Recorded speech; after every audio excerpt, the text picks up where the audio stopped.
ground with the band Secrets. I think we've got Richard and Wade here with us tonight. Yes. All right, so I know you guys just kicked off a world tour yesterday out of San Diego. It's going to be running through, what is it, May 20th? Yeah. May 20th? 22nd, I think so. Okay, yeah, you've added a 22nd. few dates since what I saw last. That's awesome. It's a real long run. Yeah. It's a big one. Well, I think you've got a big and new album that's self-titled Secrets that's rocking the tour. Tell us about that. Yeah, that's it. We spent a long time recording it. We spent a long time prepping to release it, and we spent a long time booking this tour, and now we're going to spend a long time on this tour. Yeah. long time. A lot of songs off of it. Yeah. Do you have a particular venue or country that you really are anticipating, excited about? 1, 2, 3. New South Zealand? Africa. We almost did it. All right. Yeah. South Africa, why? All right, why South Africa, and then why New Zealand? Okay. Just there's a lot of cool stuff that we have planned to do there, Cape Town and all that stuff, and then also just all the wilderness and scenery that you could see. I guess New Zealand's very similar. We get to visit the Shire. So Exactly. That's what I was gonna say. My parents always wanted to go there, and I get to go there first. Yeah. So, yeah, that and Lord of the Rings. So. Yeah, those two places sound great. Yeah, for sure. But I mean, all of it's kind of cool. We've toured the States a ton. It's just cool to get to be able to showcase our performance with this record specifically. But Yeah, how's it been with the new label? Did the shift to, what is it, Made in the Shadow? Made in the Shades record. I knew I was going to mess Made that up. in the Shade. Made in the Shade Records. Has that label opened up more doors? Is that where the relationship with Mike Green and, what is it, Brandon Paddock came by? Or were you guys already working together? No, that's not where the relationship with them came by. It's where the funds to be able to work outside of our box came by. Right. But Rise was great. They did everything they could for us, but they weren't able to put as much into us as Made in the Shade. So that's what it came down to. Ultimately, it's all about the music and getting our music out there. Yeah. So we were able to spend as much time as possible on this record and go to who we wanted, and that was the big factor. Right. Sweet. I know I read on your bio page it was about a 9-month hiatus, and I kind of jokingly wrote, the labor pains, beyond the labor pains of bringing that together. What did you guys do in the downtime? Any fun hobby things, travel things? What were we doing? Jeez. I mean, we wrote a record for sure. We prepped for the record, did it, and then kind of just prepped at home by ourselves. There's a lot of extra stuff that went into the record after the actual recording process was done. Yeah, he does all of our design work and stuff for all of our promos and all of that stuff, so he's busy with that. I'm busy just trying to look as great as possible. Yeah. Well, I love it when you guys answer my next question before I even ask it, because I was going to talk about your writing style and your processes and stuff, and I mean, you just put it out there. Did anything change with Catacomb, or? Absolutely. Catacomb, yeah. So that was the opportunity for all of us to just sit in a studio together. It wasn't like we were sitting there recording the record, so there was no pressure. It was just all about us being comfortable and figuring out what we wanted to do stylistically. And we wrote a lot of shitty stuff. Sorry. We wrote a lot of some of it was bad, some of it was good, but we tightened it all up. It was just we got weird. We were able to get weird. Yeah. And it shows through, I think. So that was really important that we went and recorded with Johnny Lou. Yeah. And demoed everything out, and then after that we went with Brandon Paddock and Mike Green. Okay. And we got everything as tight as possible before we went to record with Chris Crummett. Yeah. And from then we still had to work outside of the studio and do stuff. Absolutely. Yeah, it's great that you have that time to kind of cook it down and really get your recipe straight before it's finally tweaked. Right. Yeah. That's awesome. Now, what about your videos? I noticed you guys went with Helvenstein. Did I say that right? Tommy for the last two Helvenstein. releases, and then Arnell and Owens before that. Was there a reason why you shifted to a different videographer, or? Every song kind of has a different kind of theme.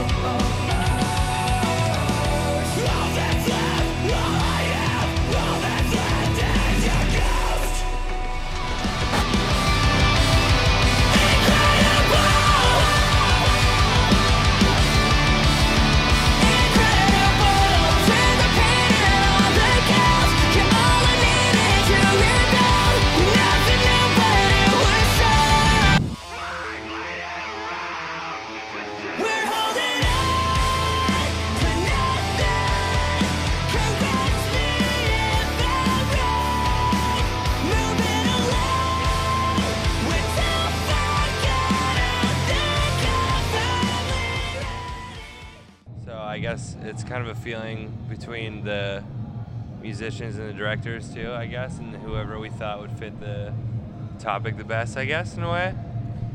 Yeah.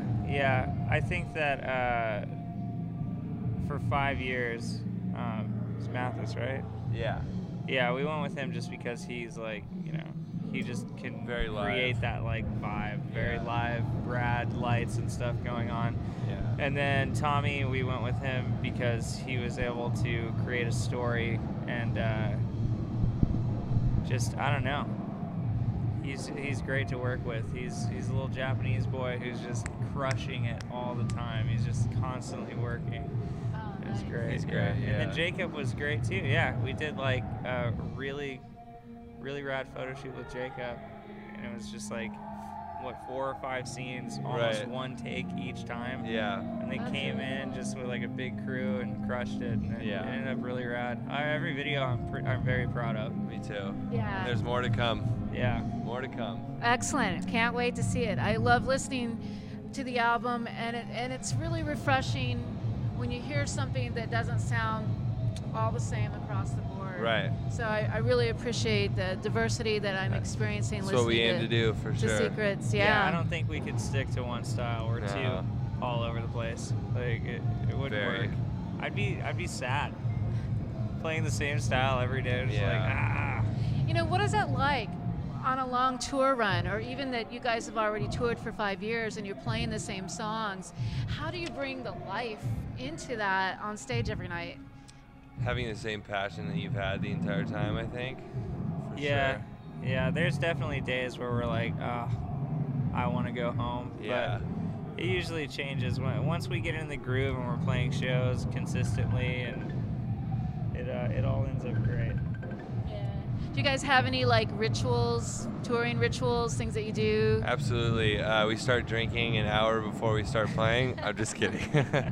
He's not kidding. We just have yeah. a few sips, So what's been the most memorable experience on tour to date ever for you so Ooh. far? Memorable? Yeah.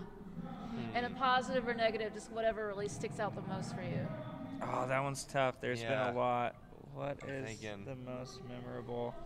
I guess like when he first came into the band is a pretty cool story. Our other vocalist had to go home. He was just like, he got sick or something. I can't remember exactly. All I remember is what followed after was me calling him, and I'm just like, hey dude, you want to go on tour tomorrow? Wow. And he's like, I don't know. Let me see if I can. He flew out, and we did like 1 or 2 acoustic shows just Yeah. because he was still learning the songs and everything.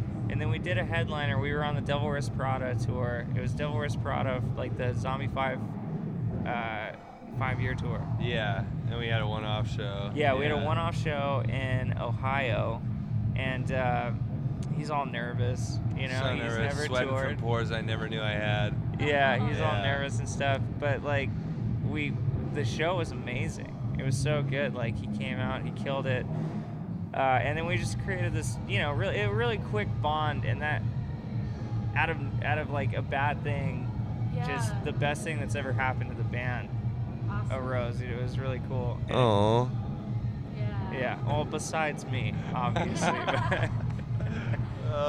But yeah, that was a cool memory. Just when you're that low, you're like, what am I gonna do? What the fuck is happening? Yeah. Like, how are we gonna fix this? Yeah. And then boom, and Yeah. it's like that puzzle piece comes together.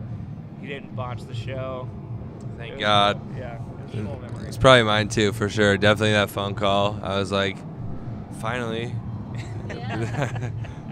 It's a good feeling. On another note of touring, the backstory behind 317. You were on tour at that time. That was that is your birthday, right? Yeah. March 17. And for those who haven't read the message online, your site, can you share a little bit about that? Yeah, so we were just we were on tour on our headliner, our very first headliner for Everything That Got Us Here, and we were in Florida, Orlando, playing. My sister's actually she's from San Diego, but she was living in Arizona at the time. I don't know if you guys saw like the news about it or something like that. It was definitely in there. It had to have been, but yeah. It's just about my sister died that day. I don't want to go into too much detail, but we were on tour. It was my birthday. It was a very intense day for everybody, for sure, because we were all hanging out. It was a normal night. Finished the show, started driving to our next destination, and it just got this news. So the song is about that night. The parts he wrote were kind of about that night and relating to it, and then mine were about following, just like remembering and trying to reach out, but you can't. Stuff like that. I try to make it as relatable to anybody as possible that has lost anybody ever. So.